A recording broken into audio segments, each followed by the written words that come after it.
Saudara, Greenpeace Indonesia mengkritik dampak buruk eksploitasi nikel di kawasan Raja Ampat, Papua. Greenpeace menyebut industri tambang nikel di Papua mengancam keindahan alam dan lingkungan di Raja Ampat. Dari video milik Greenpeace yang diunggah di akun YouTube-nya ini, Greenpeace memperlihatkan kondisi industri pertambangan nikel yang masif di wilayah Pulau Gak. Pulau Gak ini berjarak 40 km dari kawasan pariwisata Raja Ampat. Pulau Piai-Nemo Pulau Piai-Nemo dan Pulau Gak ini juga menjadi kawasan tempat konservasi penyu. Tak hanya di Pulau Gak, industri pertambangan nikel juga terdapat di Pulau Kawe yang berjarak tidak jauh dari kawasan pariwisata.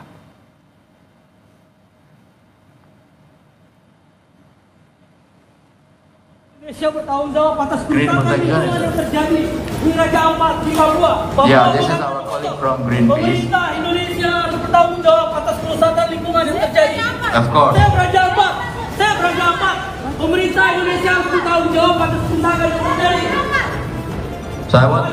Dan saudara, inilah aktivis Greenpeace Indonesia, Iqbal Damanik, yang mengajukan protes atas tambang nikel yang merusak lingkungan Raja Ampat dalam sebuah acara diskusi Indonesia Minerals Conference and Expo pada Selasa 3 Juni 2025. Iqbal terlihat mengangkat sebuah poster yang bertuliskan "Nickel Mines Destroy Lives" hingga berteriak "Save Raja Ampat dan Papua bukan tanah kosong". Iqbal lalu ditarik keluar oleh penyelenggara acara dan juga sejumlah petugas keamanan. Nickel mine destroys life. Save Raja Ampat, Papua bukan tanah kosong. Saudara, Dinas Lingkungan Hidup, Kehutanan dan Pertanahan Provinsi Papua Barat Daya meminta perusahaan tambang nikel di Raja Ampat yang memiliki izin untuk memperhatikan standar lingkungan. Jika tidak ingin memenuhi persyaratan, izin usaha itu bisa dicabut. Kepala Dinas LHKP Papua Barat Daya, Julian Kelly Kambu, bilang telah terjadi pencemaran dan kerusakan lingkungan di sekitar lokasi penambangan. Julian menegaskan pihaknya telah meminta Menteri ESDM segera mengevaluasi usaha pertambangan di Raja Ampat agar tidak merugikan masyarakat. Selain mengevaluasi LHKP Raja Ampat ataupun Papua Barat Daya, juga meminta agar menteri terkait memastikan apakah Raja Ampat mau dijadikan kawasan wisata atau kawasan pertambangan.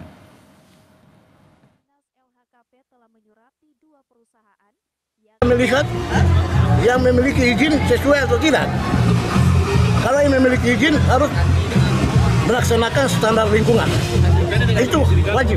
Nah, kalau ada unsur kelalaian atau unsur kesengajaan tidak mengelola pertambangan sesuai dengan prosedur kelayakan lingkungan, maka itu ditimbang, dievaluasi, dan bisa saja izinnya dicabut. Kami berharap kepada Bapak Menteri untuk segera mengevaluasi, sehingga ini tidak menjadi opini liar. Kita harus pastikan kembali. Dan keputusan bersama Raja Ampat mau dibawa kemana. Merespons keberadaan tambang nikel di Raja Ampat, Menteri Kebudayaan Fadlizon bilang aktivitas penambangan tidak boleh merusak ekosistem apalagi situs bersejarah.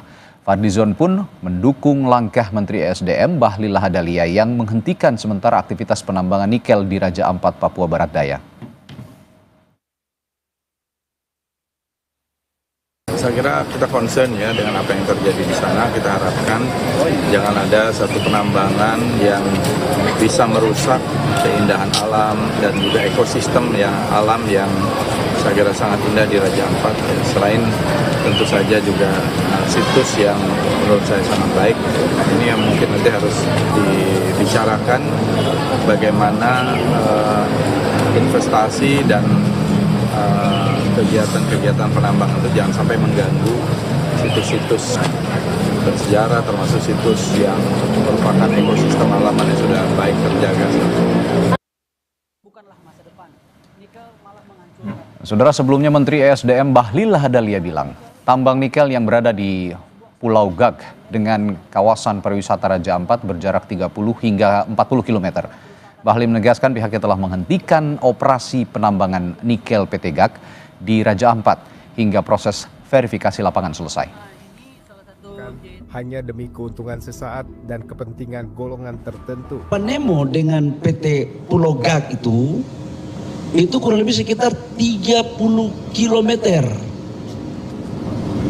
sampai dengan 40 kilometer. Jadi wilayah Kabupaten Raja Ampat itu banyak hutan konservasi, banyak pulau-pulau yang untuk prawisata, tapi juga ada pulau-pulau yang memang ada pertambangan. Agar tidak terjadi kesimpang siuran, maka kami sudah memutuskan lewat Dirjen Minerba untuk status daripada IUP PT GAK yang sekarang lagi mengelola, itu kan cuma satu ya, itu kami untuk sementara kita hentikan operasinya sampai dengan verifikasi lapangan. Pemerintah resmi menghentikan sementara operasional tambang nikel di Pulau Gak, Raja Ampat, Papua Barat Daya setelah ramai dituding merusak ekosistem dan situs bersejarah di sana. Selengkapnya kita akan bahas bersama Zenzi Suhadi, Direktur Eksekutif WALHI, Wahana Lingkungan Hidup Indonesia. Selamat malam, Mas Zenzi. Selamat malam, Mas. Mohon maaf, ini saya lagi di lapangan, jadi rada gelap. Problem, tidak masalah, Mas Zenzi. Ini memang sudah menjadi keresahan publik, terutama kita yang sangat-sangat peduli dengan biota laut, dengan ekosistem laut. Saya ingin bertanya langsung dengan kesesuaian regulasi. Menurut Anda, menurut WALHI, apakah pemberian izin usaha pertambangan atau IUP ini di Raja Ampat, tepatnya nikel ya, ini sesuai dengan Undang-Undang Nomor 1 Tahun 2014. Koreksi kalau saya salah. Ini tentang pengelolaan wilayah pesisir dan pulau-pulau kecil. Kalau tidak salah, ini kan melarang pertambangan di pulau-pulau kecil. Bagaimana, Mas Zenzi? Ini sebenarnya ada dua regulasi yang dilanggar oleh penerbitan izin dan aktivitas izin ini. Oke. Yang pertama, Undang-Undang Pengelolaan Pesisir dan Pulau-Pulau Kecil. Ini dia tergolong pulau kecil, ini nggak boleh ditambang. Yang kedua, Undang-Undang Lingkungan Hidup. Saya nggak mengerti siapa yang meloloskan izin lingkungan pertambangan ini. Seharusnya dalam sidang AMDAL-nya, ketika dihitung bahwasanya keuntungan dari suatu usaha tidak akan bisa memulihkan lingkungan, maka izinnya tidak layak diterbitkan. Oke. Nah, ini nggak akan ada orang yang bisa memulihkan Raja Ampat. Beda kalau di terestrial yang luas, hutannya bisa dipulihkan. Ini gugusan pulau kecil ini emang siapa yang bisa bangun lagi? Itu dia. Ini artinya sebenarnya memang nggak boleh dilanjutkan izin prinsipnya itu menjadi izin usaha produksi. Baik. Dan menurut saya nggak cukup dia dihentiin sementara oleh Menteri SDM. Karena kewenangannya sekarang di Kementerian SDM, ini pertama menurut saya, seluruh perizinan di Raja Ampat itu harus dicabut. Yang kedua, diambil langkah pemulihan. Yang ketiga, harus diinvestigasi siapa yang mengurus perizinan ini dan siapa yang menerbitkan izinnya. Ini seharusnya nggak boleh diterbitkan izin di sini. Oke, ada dua hal yang dilanggar, Undang-Undang Lingkungan Hidup dan juga Undang-Undang yang mengatur pengelolaan wilayah pesisir tadi ya. Ini kalau memang sekarang ya, kalau pemerintah mengatakan operasionalnya sudah dihentikan, tadi kata Anda tidak cukup dan harus ada investigasi. Artinya ada upaya penegakan hukum juga dong. Kalau memang sudah ada yang dilanggar ya harus ada yang dihukum begitu ya, Mas Zenzi? Ya, kalau penghentian sementara itu kan kebijakan dan kita ini negara hukum ya, nggak bisa semuanya didorong ke kebijakan. Nanti kita jadi negara kekuasaan. Kita ada regulasi, ada hukum yang mengatur. Ini sebenarnya tidak boleh. Maka Menteri SDM itu langkahnya tuh dalam proses penghentian sementara ini dilakukan upaya kajian untuk mencabut izinnya secara permanen. Yang kedua, melakukan pemulihan. Jadi ini harus kerjasama dengan Kementerian Lingkungan Hidup. Perusahaan ini harus dipaksa untuk memulihkan lingkungan hidup di sana. Memang tidak akan bisa pulih seperti semula. Yang ketiga, ini harus diinvestigasi. Siapa yang menggunakan kewenangan menerbitkan izin di Raja Ampat ini. Karena ini sebenarnya tidak boleh. Ya, kalau saya tidak salah ini kan World Heritage juga ya, Raja Ampat ini. Makanya mengundang reaksi juga dari Menteri Kebudayaan sebagai World Heritage, warisan budaya bangsa juga harus dijaga bersama-sama. Dampaknya kemana-mana, tidak hanya soal lingkungan tapi juga sosioekonomi.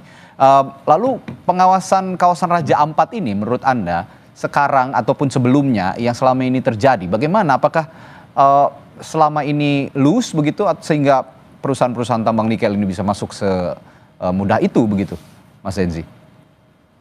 Ya, perusahaan itu berani beroperasi, itu pasti pemerintah yang menerbitkan izinnya. Tapi ini mesti diperiksa, izin ini diterbitkan, apakah di waktu kewenangan penerbitan izin tambang itu oleh pemerintah daerah, atau ini dampak dari sentralisasi perizinan, yang mana tahun 2020, seluruh perizinan pertambangan itu diambil alih oleh Kementerian SDM. Oke. Nah, saya belum cek izin ini diproses dan dikeluarkan oleh pemerintah daerah atau Kementerian SDM. Oke. Nah, kalau dia dikeluarkan oleh Kementerian SDM, maka sebenarnya nggak perlu ada kajian lagi.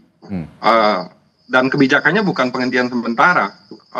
Keputusannya itu penghentian permanen. Termasuk Yang, soal ya silakan dulu. Ya. Mas Zenzi silakan. Dan menurut saya ya, selain itu yang harus kita sadari bersama. Oke. Emangnya kita satu bangsa ini sudah tidak makan kalau nggak nambang di Raja Ampat ini. Saya rasa bangsa ini masih makan. Kenapa kita mau mengejar ekonomi, tetapi kita menghapus akal sehat? Ini satu gugusan pulau wilayah Indonesia yang membuat semua negara itu iri. Di mana lautnya, geografisnya, biodiversity-nya, ini wilayah yang paling kaya di dunia. Oke. Dan makanya dia menjadi situs warisan dunia. Ini kita akan diketawain orang satu permukaan bumi mengeluarkan izin ini. Aktivitas ini bikin kita malu bertemu sama siapapun. Oke. Seolah-olah kita ini sudah tidak makan kalau tidak ditambang ini. Padahal kalau tambang ini dilanjutkan, justru itu yang akan membuat kita tidak makan. Karena ini daerah pemijahan, perkembangan, biodiversity, ikan yang paling banyak jenisnya di permukaan bumi. Baik, tapi supaya kita clear mendudukan perkara ini, yang Walhi ketahui juga soal izin di Raja Ampat ini, apakah izinnya itu pariwisata, seharusnya konservasi atau pertambangan? Kalau pertambangan mungkin ya saya agak ragu ya melihat topografi Raja Ampat. Tapi yang pasti apakah juga melibatkan pariwisata, izinnya atau konservasi? Dia konservasi sama pariwisata dua-duanya bisa. Dua-duanya bisa. Biasanya kan kalau dia masuk ke situs warisan dunia, dia masuk wilayah konservasi dan peruntukannya wisata. Di mana-mana negara mengusulkan situs warisan dunia itu tujuannya pasti pariwisata. Karena ketika suatu wilayah ditetapkan menjadi situs warisan dunia, maka dia akan terkenal secara global dan dia akan menjadi destinasi wisata. Dan seharusnya wilayah ini jangankan untuk aktivitas tambang, berpikir pun untuk menetapkannya menjadi wilayah pertambangan seharusnya tidak boleh. Itu dia. Ya, artinya yang harus duduk bareng, yang harus bicara bersama, ya pengelola lingkungan, lalu juga Kementerian Lingkungan Hidup, Kementerian Pariwisata dan Kementerian SDM ya, Mas Zenzi ya dalam hal ini. Ya, dan Kementerian Budaya. Kebudayaan juga, ya, karena ada World Heritage di sana. Iya. Oke, baik. Terima kasih Mas Zenzi sudah membagi waktunya bersama kami di Sapa Indonesia Malam. Semoga ada solusi cepat masalah ini karena ini sudah sangat mengganggu ekosistem dan biota laut yang ada di Raja Ampat yang kita sayangkan bersama. Karena ini selalu menjadi kebanggaan kita memiliki biota laut yang sangat beragam, sangat kaya dan sangat indah di Raja Ampat. Terima kasih Mas Zenzi sekali lagi. Selamat malam, sampai jumpa. Saudara, setelah jeda di Sapa Indonesia Malam, kami